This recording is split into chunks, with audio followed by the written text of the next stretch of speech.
ప్రజాపాలన ప్రగతి ప్రణాళిక కార్యక్రమాన్ని చేపట్టడం జరిగింది.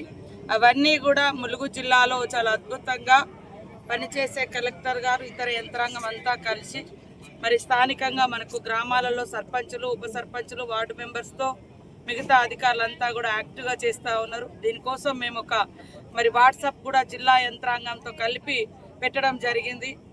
వాళ్ళు డైలీ ఎక్కడెక్కడ ఏ ఊర్లలో ఏమేమి పనులు అవుతున్నాయో కూడా చూస్తూ ఉన్నాం. దీనికి తోడు మేము మన జిల్లాలో మొట్టమొదటిసారి ప్రజల దగ్గరికే మనం ప్రజాప్రతినిధులుగా కానీ collector all department weekly 3-4 days మేము 2-3 రోజులు ప్రజా దర్బార్ అని పెడతా ఉన్నాం. ఒక్కొక్క ప్రజా దర్బార్లో చుట్టుపక్కల ఒక 4-5 గ్రామ పంచాయతీలు, లేదా ఈరోజు మనం ములుగు మండలంలో పెట్టాం 3 గ్రామ పంచాయతీలు, ఇక్కడ రాయనగూడెంలో పెట్టాం, అక్కడ ఒక 3 గ్రామ పంచాయతీలు మనం సర్వాపురంలో పెడుతున్నాం.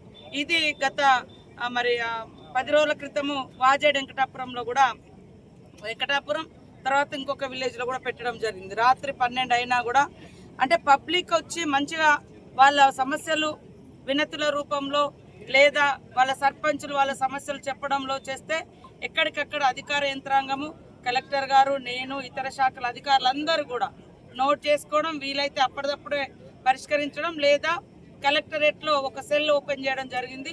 ఆ సెల్ ద్వారా మీ సమస్య ఇక్కడ వరకు అయింది, ఇది అవుతుంది, ఇది కాదు అని చెప్పడం. ఎందుకంటే ఒక్కొక్క సమస్య మీద పబ్లిక్ ఆఫీసుల చుట్టూ తిరిగితే అక్కడ అధికారులు అందుబాటులో ఉండొచ్చు, లేకపోవచ్చు. మనదంతా కూడా ఫారెస్ట్ ప్రాంతము, పాపం వాళ్ళు పనులు వదిలేసుకొని టౌన్లలోకి వచ్చి, ములుగులోకి వచ్చి, లేదా మండల హెడ్ క్వార్టర్లలోకి వచ్చి రోజుల తరబడి వెయిట్ చేయడం కాకుండా ప్రభుత్వ యంత్రాంగమే ప్రజల దగ్గరికి వచ్చి టోటల్ ములుగు జిల్లా యంత్రాంగం అంతా ఈరోజు ఇక్కడ ఈ దర్బార్లో ప్రజల వినతి పత్రాలు తీసుకోవడం, అక్కడికక్కడ పరిష్కరించడం. సో ఇది ఒక మంచి కార్యక్రమం. ప్రజల వద్దకు వెళ్ళి వాళ్ళ సమస్యలు తెలుసుకొని అవుతుంది కాదు, అయితే ఎన్ని రోజులలో అవుతుంది కాకుండా అని ఒక అటెన్షన్ అనేది బిల్డ్ చేసి అందరం దాన్ని ఖచ్చితంగా ఇక్కడ దాకా వచ్చినాం, ఖచ్చితంగా పరిష్కరించాలనేటువంటి ఆలోచనతో ముందుకెళ్తున్నాం. దీని మూలంగా కనీసం ఒక 50% అయినా మేము పబ్లిక్ సమస్యలు పరిష్కరించగలుగుతాం అనేటువంటి విశ్వాసంతో ఈ అడుగు వేసినాం. ఇది అన్ని మండలాల్లో మ్యాక్సిమం అన్ని గ్రామ పంచాయతీలను కవర్ చేసే విధంగా ఈ ప్రజా దర్బార్ కొనసాగిస్తాం.